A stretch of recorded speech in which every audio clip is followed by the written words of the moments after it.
as the title and the thumbnail suggests, today is all about repairing this beautiful BMW M4.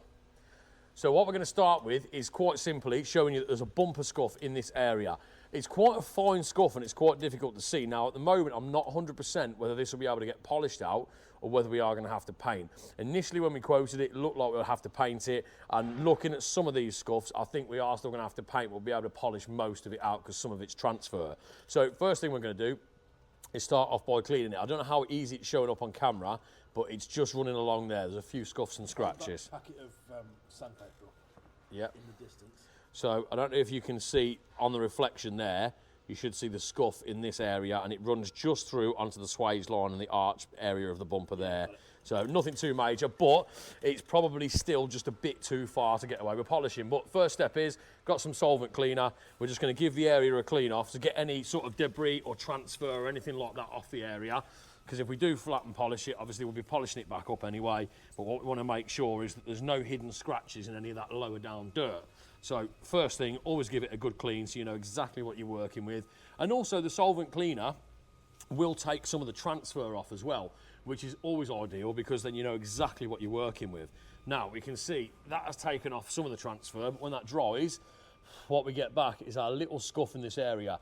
And actually we can see there's a fine area here that really won't show up that well on camera.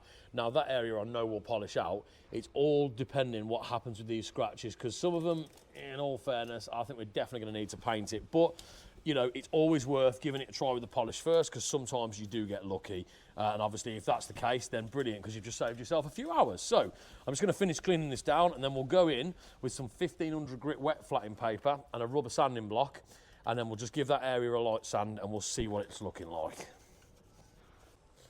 So one thing I'm also going to do is just tape the edge of the quarter. Now I'm not going to get anywhere near that with the flatting paper, but I always like just to you know, be safe rather than sorry and protect that area just in case I happen to slip or anything like that.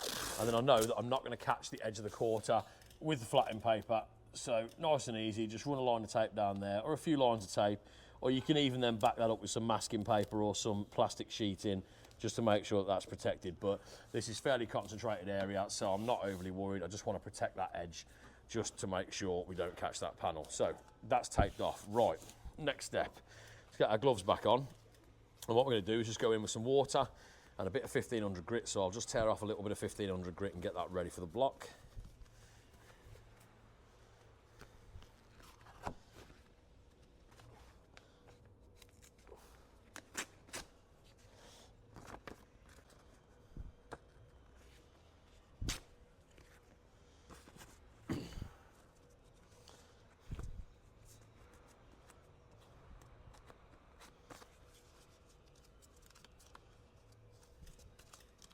Right, brilliant. We've got a nice little workable piece there now.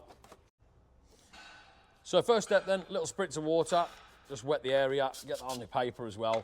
And then we're just going to go gently. I'm not pressing on mega hard or anything like that. I'm just working in X patterns, like crisscross motions across the area where I know the damage is. And I'm not going to sand for ages. What I'm going to do is just sand for a minute and then give it a wipe off and see where I am, because look, it's fair to say they don't put a lot of paint on modern cars, especially, you know, your high performance stuff like this.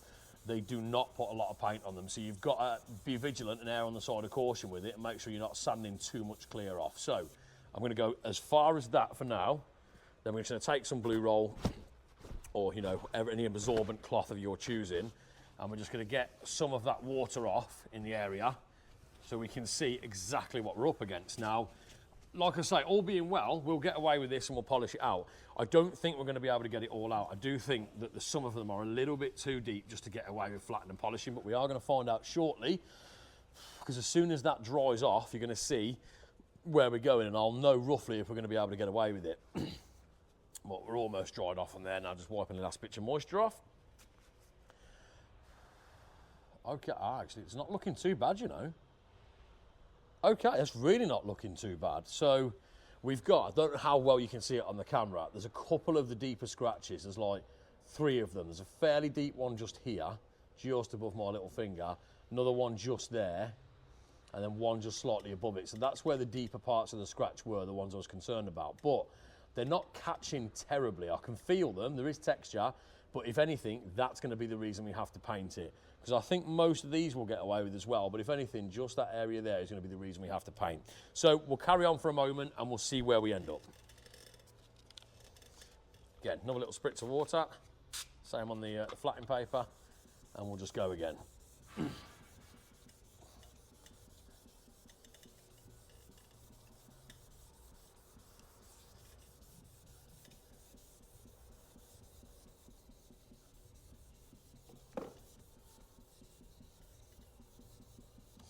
Definitely think we're going to have to paint it.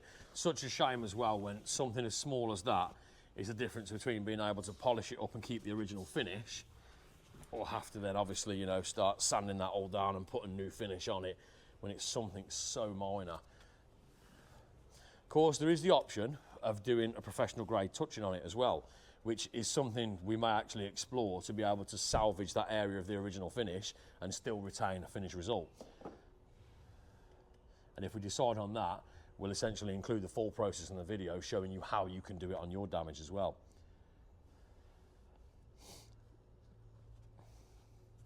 Okay, that is super close. We might get away with this, we might be able to actually polish it up. Yeah, we are literally left now, by the looks of it, with just one little part of that scratch. Really, really minor part of it. So let's get the extra water off and then we'll see. Okay. So yeah, you bring the camera in close, Dan.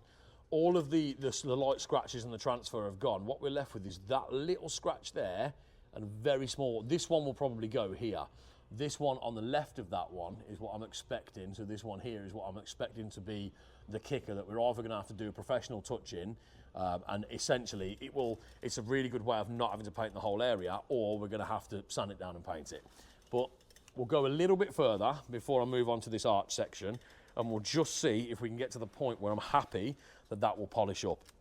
Because essentially, if it hasn't broke the clear coat, then you know you can remove enough material and polish that back up, and you're absolutely fine. It'll only remove a few microns. But again, really light pressure. I'm not pressing on. I'm just passing the abrasive paper over the area and letting the paper and the flatness of the block do the work. Because if you start pressing on and digging, it's where you're going to bust through the clear coat. Now, there isn't a lot of clear coat on here, like I mentioned anyway, so the chances are, after a few passes, I'm probably going to break through in that area. But at least if that happens, I was expecting to paint it anyway. I've prepared to paint it. I know if it does happen, I've not lost anything, apart from a few minutes trying to see if I could win the job back this way. Right, let's give that a go.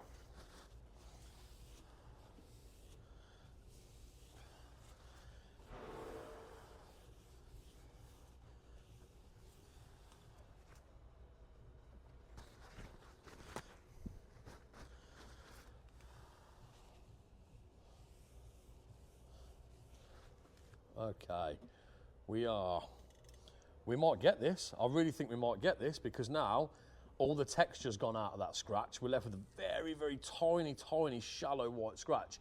And I think if we can get away with a few more passes, I really do think we'll get it. These here I'm not worried about at all. These will go absolutely fine. I can feel they're just in the very top layer of the clear coat, so I've no issue with those. A little bit of transfer down here. Again, no real drama. It's just transfer from where the friction's been caused between whatever surface hit this and sort of rub together.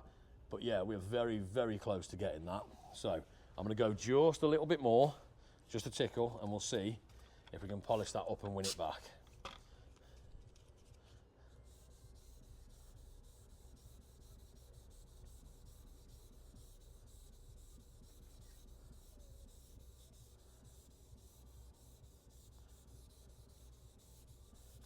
Again, keeping that X pattern, because what it tends to do is you can follow all the profiles of the shape of the panel by moving over it in an X, because it will roll up and down and side to side, rather than just going straight across like this and effectively sanding like a channel or a groove into it.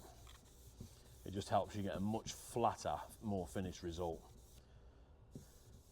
Okay, now I'm not sanding for as long either on stages here, because I'm making sure to, if we can avoid it, not break through that clear coat. Let's have a look.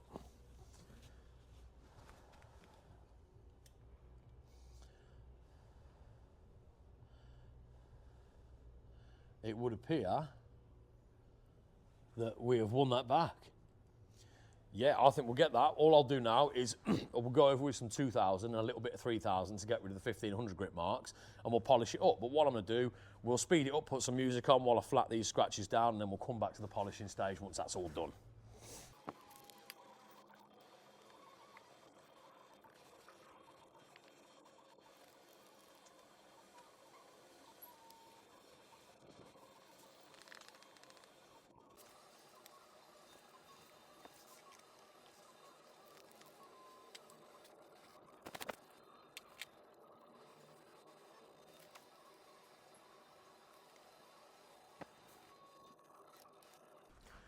Right, there we go. It's looking like we have won it back with the flattening and polishing method. Now, there's a few very light glancing marks down here. I'm just switching up to a piece of 3000 because the 1500 flattening paper has left a really nice soft result. I'm just going to reduce those scratches down with 3000 and then we'll get to doing some polishing. So I'm just going to do this a little bit by hand. I don't really need the block for it. I want to be able to fold the paper into where I want it. You know, you can use the block absolutely if you're unsure, but I'm just going to do it by hand because that's what I'm used to doing on areas like this when it comes to the softer grits. So again, just nice light touch. All I'm doing is I'll just back it up with 3 fingers like that, so we've got even pressure. And essentially what we'll do is just work over the areas where we've 1500 gritted, and we'll just go slightly past those marks. And what that's going to do is make sure that anywhere there's a 1500 grit scratch, we're going to cut those scratches out.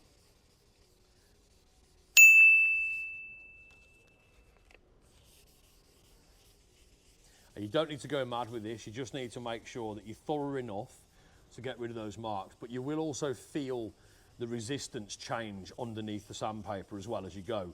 When you've sort of removed those 1500 grit marks, it will glide really nicely across the surface because it's smoothing off and conditioning that surface to be much of a softer finish ready for polishing. So when it stops grabbing and cutting so much is when you know that you're about there and you can just move to the next section.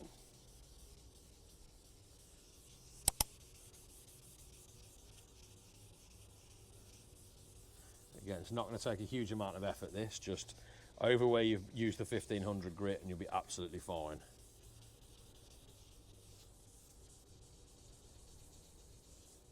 And then being careful on that swage line as well because, again, paint's always thinnest on body lines.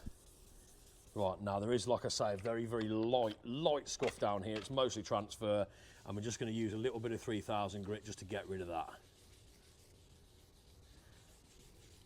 And you can use the equivalent grit on a DA sander as well to do this if you wanted to speed it up. But again, in the interest of being careful, because we weren't sure if we was going to have to paint it or not, I've done it by hand so I can really control the depth of cut and the speed and everything else. So I'll just join those two up and then we'll wipe it off and we'll start polishing.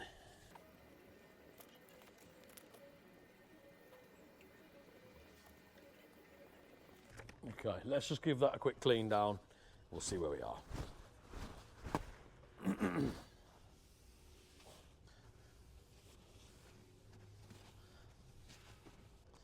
Just a little bit more at the back there. Still a couple of light scratches. As you can see, I almost put the solvent panel wipe on the flatting paper then. Be careful not to do that. Wouldn't have hurt it initially, but it's just not ideal. So easy just to pick up the wrong bottle though, so be vigilant.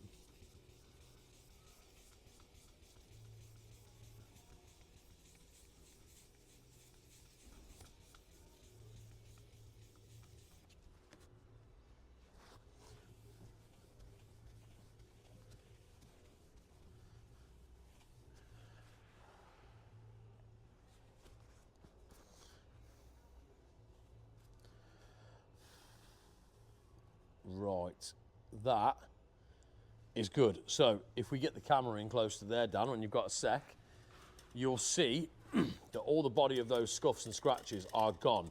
There's a very, very, very small light one there I'm just going to take out at the back where I didn't quite stretch far enough with the 1500, but as you'll see, we are good as gold, ready for polishing up. So we'll polish that up and then give it a final finish, and we should be well away with this one. So I'm just going to very, very quickly cut that scratch out at the back, and then we'll get to polishing.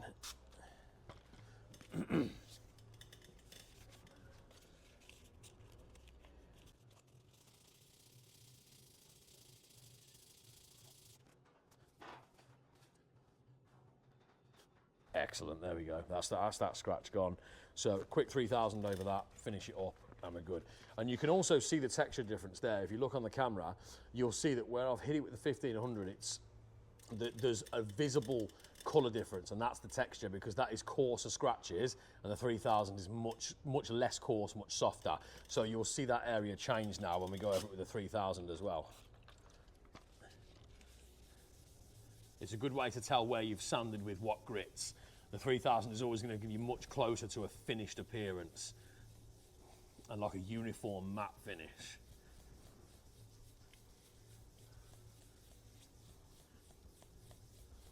There we are.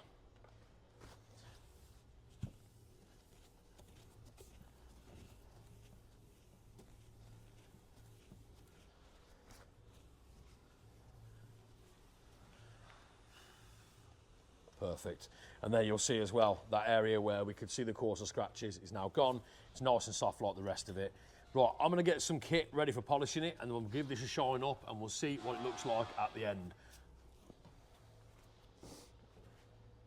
Time to polish up then, going for some G360 and a nice firm foam.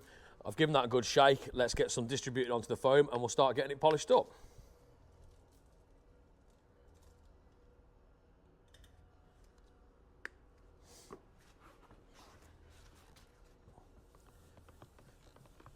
Just distributing it around the area where we flatted, and then I'm going to start on a nice gentle speed. One, so it doesn't fling everywhere, but two, because it's plastic, I want to overheat the bumper, and I don't want to be running over those swage lines with it going mega fast. So off we go.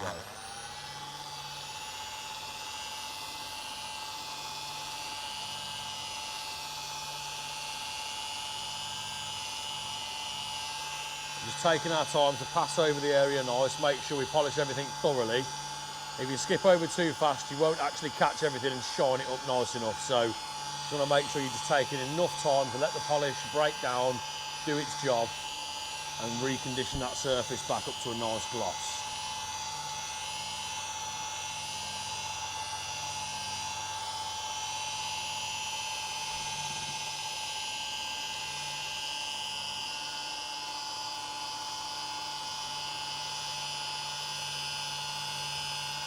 I'm also making sure to polish a good bit outside the area that was sanded, just to make sure if any rogue sandpaper scratches have gotten anywhere, we pick those up in the polishing process. And again, you'll see I'm moving a fair bit faster in this section because it's very narrow and we've got the edge of the bumper and the swage line to be concerned about. So you don't want to hang around too much, just move over those areas quicker and then just do repeated passes if you need to. Go down there and take care of any of those little straggly bits, work our way along.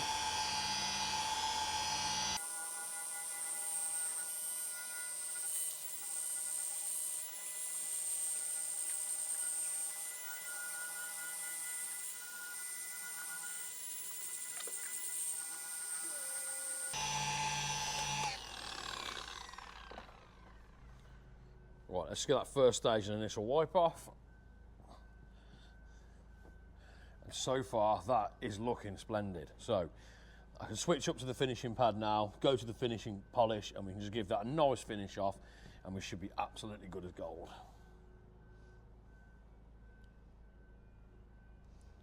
Yeah, we are looking good. Just a little touch more that I want to do just in this area.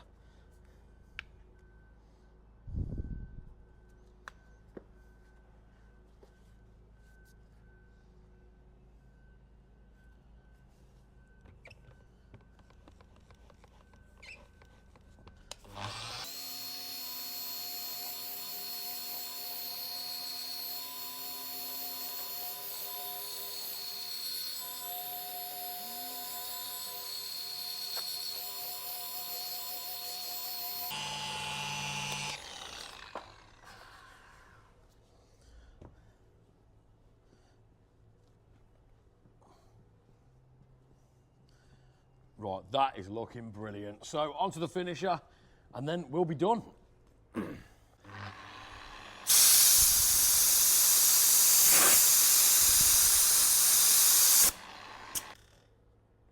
So G360 finish now then, straight onto a nice soft foam pad. Don't need a lot, just a few little drops is fine. That'll do the whole area. Let's get cracking.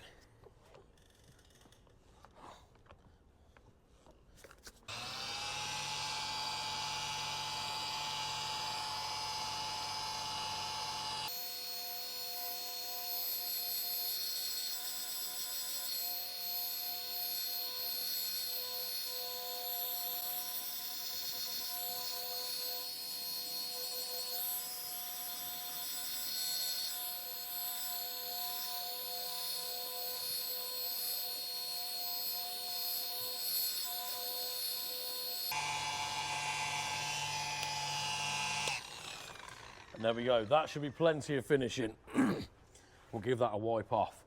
So after the finishing's done, I love to use a really big, thick, plush microfiber to get all that polish off, because it grabs all of it and makes it fantastic. And I will link this one in the video with the polishes for you so you can do this at home.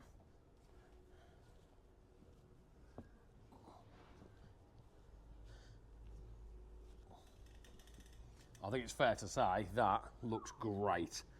Absolutely brilliant, and that is a stack load of time saved, because we sat down, exercised a little bit of patience, and just saw if we could get all of that damage out with some flatting paper instead of going straight at it, ready to paint it, and it's absolutely paid off. So that is a job well done, and that's another one that's going to go back to a happy customer, and is out the door and down the road ready to bring the next one in. So just pull that tape off that I put on there to protect it, get rid of that. Give that quarter panel a little buff down with the really soft microfiber, get rid of all that polish splatter and any little debris or dust. And we are finished. Now that is an absolute win as far as a job like this goes, because you know, this could have swallowed up 4, 5, 6 hours easily. But instead, about an hour in, we are good as gold. So that is how you do that sort of repair at home on the driveway. Now, what we'll do as well, we'll pop a link in the description for any materials that are available that we've used today, in case you want to give that a go at home, and that way you can also achieve the same results. Be sure to like and follow, please, if you wouldn't mind, subscribe for more content like this. And we are in the middle of doing a really awesome Fiesta to Ferrari series, where we essentially buy, fix and do up cars and then raffle them off in order to go from a Fiesta to a Ferrari. That's currently underway. The Fiesta raffle is live. If you want to know more about that, whack it in the comments and we'll put a link in the description for you so that you can go and buy tickets. And at some point someone will win that car, and then every car therein in the series until we eventually get up to a Ferrari, which will also be raffled off. So that is the goal. Now, as I say, please subscribe if you want more great content like this. The content is only going to get better as the year goes on as well, because the more time we have to invest into it, the better the content comes out. And if you wouldn't mind giving us a thumbs up on this video and dropping a comment, that would be awesome. We will see you in the next one.